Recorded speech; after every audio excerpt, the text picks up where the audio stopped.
I want to change a formula, but I want to type in a new value for the result, and when I do that, it wipes out the formula.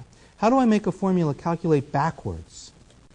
Let me show you what's going on here, is that if we take our little loan calculator, the payment is a formula.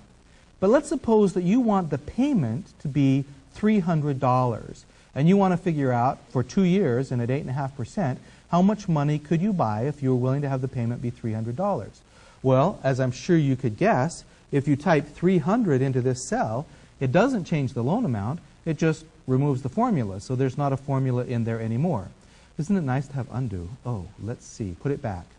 Now what we want to do is be able to change the payment, even though it's a formula, and make it calculate what the loan amount would be. There's a very special tool that does allow you to do these formulas in reverse. Select the cell that has the formula that you want to tell it what the answer should be.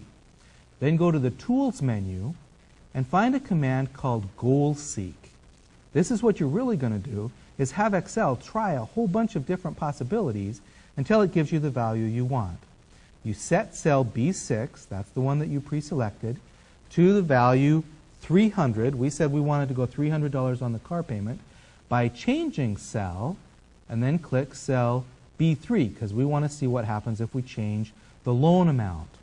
Then click OK, and Excel tries a number of possibilities and says, wow, if you're willing to go to $300 a month payment, I can give you a loan amount of $6,600. If you want to accept that change, then you click OK. The formula is still intact, but it has the value that you wanted, and you were able to find out which loan amount would give you that value. Formulas can be a little bit tricky, and sometimes you can make mistakes. Excel provides powerful tools to let you look at formulas, adjust them, and evaluate them. It even gives you a tool that allows you to prevent an error by letting you change the formula without actually changing the formula.